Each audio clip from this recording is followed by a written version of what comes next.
Esse Clark Kent meio magricela é L. John Doerr, talvez o mais famoso e bem-sucedido investidor de risco do Vale do Silício.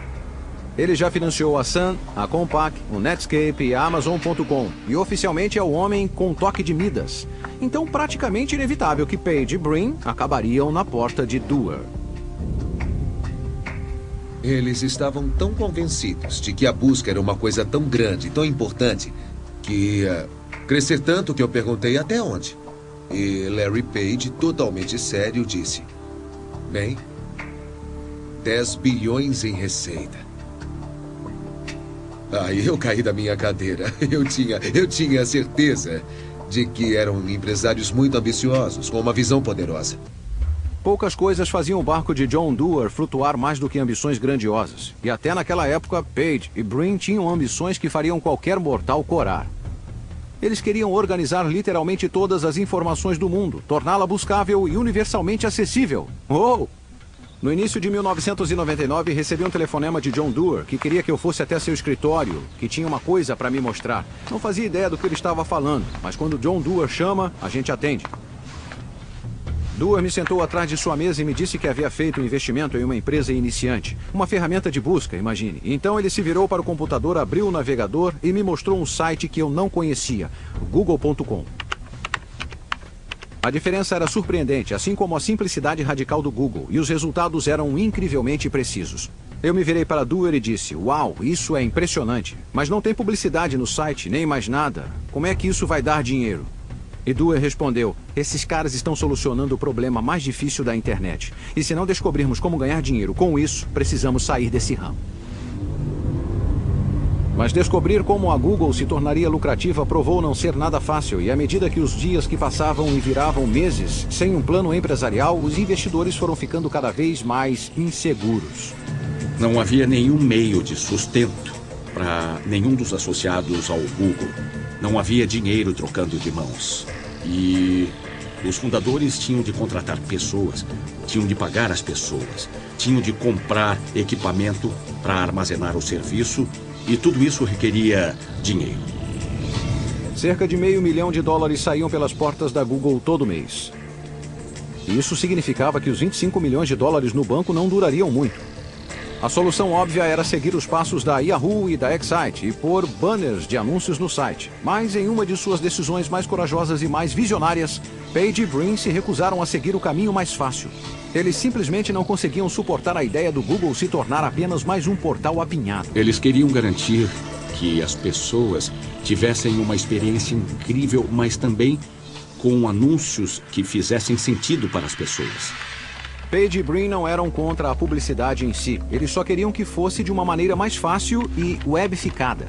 Mas eles não conseguiam pensar qual seria essa forma. Mas o tempo e o dinheiro estavam acabando, então na ação mais controversa da vida de sua jovem empresa, eles encontraram a solução para o seu problema de uma maneira típica do Vale do Silício. Eles a copiaram de outra pessoa. E essa outra pessoa era este homem, Bill Gross. Baseado em Los Angeles, Gross não tinha nenhuma ligação com a Google.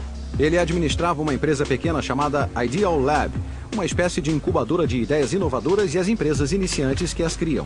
Foi Gross quem descobriu a charada da publicidade na internet e, de certa maneira, garantiu a salvação para a Google. Eu passo a vida olhando problemas que vejo e procurando maneiras de solucioná-los, quer sejam problemas rotineiros como trânsito, ou problemas de saúde, ou problemas de tecnologia. Mas eu sempre gosto de olhar para tudo e dizer como poderia ser melhor. No decorrer de sua carreira, Gross já tentou a mão em tudo, desde robôs a painéis solares. Mas no final da década de 90, a sua obsessão era a propaganda na web. Quando vi esse problema em particular, nessa empresa, enquanto as nossas empresas procuravam meios para anunciar de maneira mais eficaz, eu estava dizendo a mim mesmo como fazer isso melhor. O que é de errado com a maneira como estamos comprando a publicidade? Como gostaríamos que fosse? Olhando para trás, a ideia de Gross, assim como a contagem de Page dos links, era brilhantemente simples. Começou com a percepção de que quando alguém digita uma indagação, não só está dizendo ao mundo o que lhe interessa, mas frequentemente diz ao mundo o que está interessado em comprar. Então, se eu digitar as palavras Bob, Dylan, estou dizendo resumidamente que estou curioso sobre ele, que eu talvez queira comprar o seu novo álbum. Agora pegue essa informação e todos os outros nomes de músicos que já digitei no Google e de repente você tem uma imagem detalhada de mim e sabe que sou fã de música. Uma informação de grande valor para o ramo fonográfico. E isso é em essência o que Bill Gross viu, e viu antes de qualquer um, que uma ferramenta de busca poderia ser, e provavelmente seria, uma das formas de pesquisa de mercado mais poderosas e eficazes do mundo. No jargão do ramo, os termos que você digita numa ferramenta de busca são chamadas palavras-chave, e Gross se deu conta de que poderiam valer uma fortuna. As palavras-chave são o futuro do setor. As palavras-chave são tão valiosas porque quando uma pessoa digita uma palavra-chave em uma ferramenta de busca, ela dá a você uma janela enorme sobre sua intenção naquele momento. E se você consegue fazê-la digitar várias palavras, isso não tem preço. Gross acreditava que podia vender palavras-chave aos anunciantes. A BMW, por exemplo, pagaria um bom dinheiro para garantir que cada vez que alguém digitasse a palavra carro em uma ferramenta de busca, um link para um site da BMW apareceria no topo dos resultados da busca. Mas até mesmo entre o pessoal da Gross, a ideia de pagar por isso parecia crassa, censurável. E para algumas pessoas nessa reunião, isso foi muito repulsivo. Havia algumas pessoas torcendo o nariz para a ideia e dizendo: você nunca vai se dar bem com isso. E eu disse: ora, é igualzinho as páginas amarelas. Pensem na utilidade das páginas amarelas. E eu deixei a reunião, voltei correndo ao meu escritório, peguei as páginas amarelas, levei de volta, coloquei na mesa e disse: vejam como isso é útil. Você procura uma coisa aqui, esses são anúncios pagos. E é isso que o cliente quer quando está procurando por encanador. Por que não fazemos isso numa ferramenta de busca? Seria útil. E a grande ideia acabou sendo uma busca feita como nas páginas amarelas. Gross finalmente persuadiu os céticos em sua empresa e em 1998 ele lançou um site baseado em palavras-chave e links patrocinados que acabou sendo conhecido como Overture. Foi um sucesso instantâneo. O diretor da empresa veio até mim e disse: estamos lidando com bilhões de microtransações. Somos maiores do que a companhia telefônica, até mesmo na quantidade de transações com que estamos lidando. E então me dei conta, isso é mesmo uma coisa grande.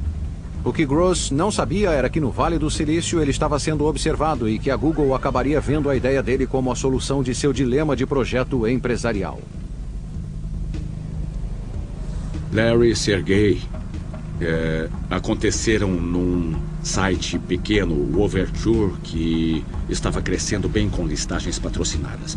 E acho que Larry em particular sentia que isso oferecia um mapa para um ramo em que o Google poderia entrar. Os rapazes da Google combinaram de se encontrar com Gross e depois encontrá-lo repetidas vezes. Grande parte da história empresarial é determinada por esses encontros entre os aspirantes e titãs se reunindo a portas fechadas. Bom, eu me encontrei com Larry e Sergey e estávamos falando sobre encontrar um jeito de mesclar a enorme monitoração que o GoTo estava tendo e resultados de buscas incrivelmente relevantes que a Google tinha. E falamos várias vezes sobre diferentes maneiras de incorporá-las juntas. Às vezes, reuniões como esta terminam com ambos os lados emergindo junto, mas outras vezes, não. Esse foi o caso com a Google e a Overture. E o que aconteceu exatamente ainda é um mistério. Mas o resultado foi bem claro. Primeiro, Larry e Sergey deixaram as conversações, sem fechar nenhum tipo de acordo. E então, pouco depois, a Google inaugurou um serviço chamado AdWords, que era incrivelmente semelhante ao da Overture. Parece suspeito? Pode apostar que sim. Gross processou a Google por essa semelhança e pela apropriação que sugeria.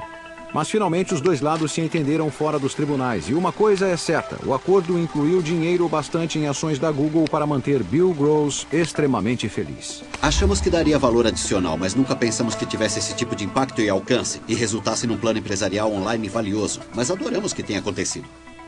A Google incrementaria a ideia original de Gross de várias maneiras importantes, mas a principal era que separaria os anúncios dos chamados resultados de busca orgânicos. Dê uma olhada na página da Google que estamos tão familiarizados agora. Esta é a caixa branca onde você digita a sua indagação.